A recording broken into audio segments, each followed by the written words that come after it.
नमस्कार, स्वागत है आपका जागरण बिजनेस पर और मैं हूं आपके साथ मोहिनी त्यागी। आप देख रहे हैं हमारा रोज का लाइव कार्यक्रम आपके शेयर हमारी राय, जिसमें कि हम आपके सवाल लेते हैं और अपने गेस्ट से आपके सवालों का जवाब पूछकर आप तक पहुंचाते हैं। तो चलिए सबसे पहले अपने खास मेहमान को जोड़ते हैं हमारे साथ, जो हमारे साथ मौजूद हैं। सर डॉक्टर रवि सिंह हमारे साथ मौजूद हैं, chief research officer master trust से। सर आपका बहुत बहुत स्वागत है।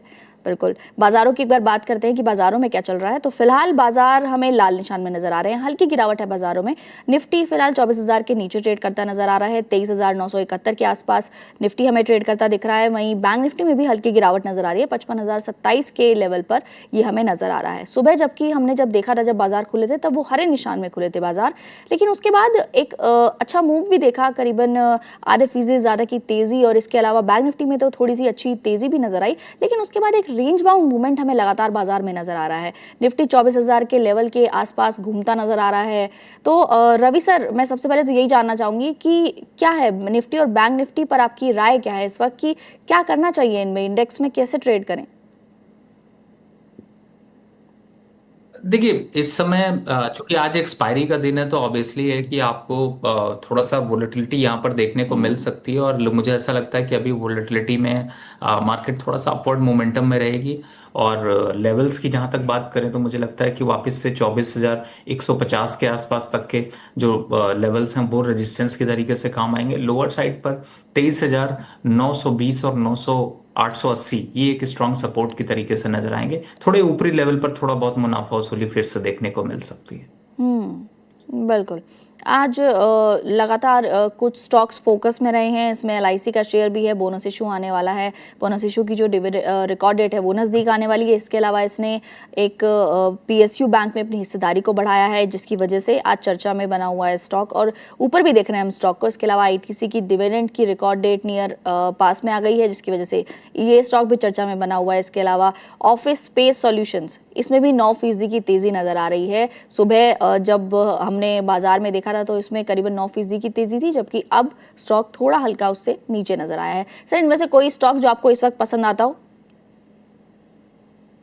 नहीं, देखिए, मैं जनरली एलआईसी को थोड़ा सा इग्नोर करके रखता हूँ। और हमेशा चूंकि एलआईसी का जो स्टॉक है उसका ट्रेंड बहुत ज़्यादा स्ट्रांग नहीं होता है, लेकिन उससे ज़्यादा अच्छा मुझे एलआईसी हाउसिंग फाइनेंस लगता है।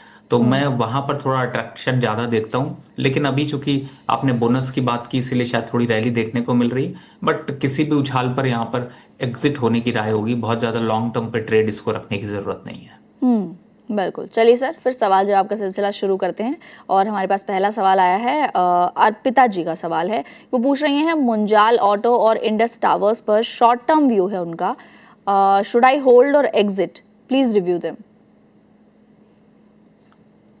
देखिए, इस समय अगर मुंजाल ऑटो को देखते हैं तो थोड़ा सा आपको साइडवेज सा ट्रेंड देखने को मिल रहा है। लेकिन अच्छी बात यह है कि आपको थोड़ा कंसोलिडेशन के बाद एक एक्यूमुलेशन यहाँ पर देखने को मिल सकता है। तो वेट फॉर टिल 110 लेवल्स अभी फिलहाल वेट करना चाहिए। Put the stop loss of 88 rupees, 88 रुपए के एक स्टॉप लॉस से होल्ड करना चाहिए।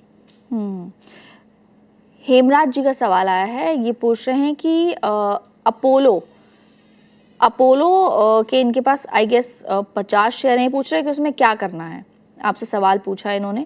ये आपको कह रहे हैं कि आप इनके फेवरेट एनालिस्ट हैं, तो इनको प्लीज अपोलो के बारे में बताइए।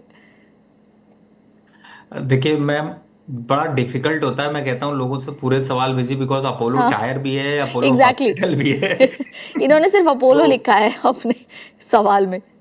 और अपोलो माइक्रो सिस्टम भी है। तो जी। अब मुझे ये चीज नहीं पता कि किस चीज पे अपोलो पे है, लेकिन हाँ, अगर तीनों स्टॉक की बात करें, चाहे अपोलो माइक्रो सिस्टम की बात करें, अपोलो टायर्स की बात करें, अपोलो हॉस्पिटल की बात करें, तो मुझे ऐसा लगता है कि थोड़ा सा साइडवेज सा रेंज है। कोई पैनिक यहाँ पर नहीं है। इन स्टॉक्स में अगर बने हुए हैं तो एटलीस्ट आप अभी तीनों में बने रह सकते हैं। अगले 2-3 वीक में कंसोलिडेशन होती हुई नजर आएगी। बहुत यहाँ पे डाउन ट्रेंड आने के हालात कम है। हम्म बिल्कुल। एक सवाल इंडस टावर्स पर भी पूछा था सर, उस पर क्या राय है आपकी इस वक्त? देखिए, इंडस टावर तो ऑलरेडी काफी तेजी से अपवर्ड मोमेंटम पर है। और मुझे ऐसा लगता है कि थोड़ा सा जो रेंज है वो थोड़ी और बड़ी हो सकती है। तो 410 के स्टॉप लॉस से यहाँ पर पोजीशन को होल्ड करना चाहिए। एक वेदांता पर बड़े सवाल आते हैं, क्योंकि वेदांता का जब से डीमर्जर की अनाउंसमेंट हुई है उसके बाद से लोग पूछ रहे हैं कि क्या उसमें एंट्री नए लेवल्स पर ले लेनी चाहिए। और इसके अलावा टीएमपीवी पर ये टाटा मोटर्स पैसेंजर व्हीकल पर भी सवाल आया है कि इन दोनों में अगर न्यू एंट्री लेनी हो तो कहाँ पर ले? देखिए, मुझे ऐसा लगता है कि अभी टाटा मोटर पैसेंजर व्हीकल की तरफ अगर देखें तो शायद सभी लोग उसकी तरफ देख रहे हैं और बड़ी अच्छी रैली यहाँ पर देखने को मिल रही है। लेकिन बट फिलहाल फ्रेश कॉल की यहाँ पर कोई राय नहीं है। Just wait and watch for 400 levels. अगर लोअर लेवल्स पर खरीदा है तो भी अच्छा है, करंट लेवल पर खरीदारी नहीं बनती। थोड़ा सा प्रॉफिट बुकिंग तो आपको आने वाले फिर समय में देखने को मिलेगी।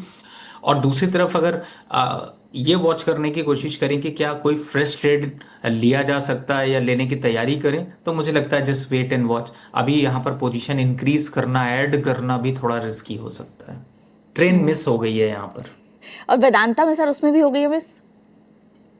बिल्कुल, दोनों में एक जैसा ही है। आप देखें 345 से ऊपर के लेवल चल रहे हैं, और रिसेंट कुछ वीक पहले अगर देखें तो 300 रुपए का था। तो मुझे लगता है कि अब इन लेवल्स पर रिस्क रिवॉर्ड रेशियो बेहतर नहीं है। Once it correct around 320 then will look at it again, otherwise just avoid, wait for some more time. और जो लोगों ने लॉन्ग टर्म के लिए बाय कर रखा है उनको कोई चिंता करने की जरूरत नहीं। 355 तक आने दीजिए रेट को।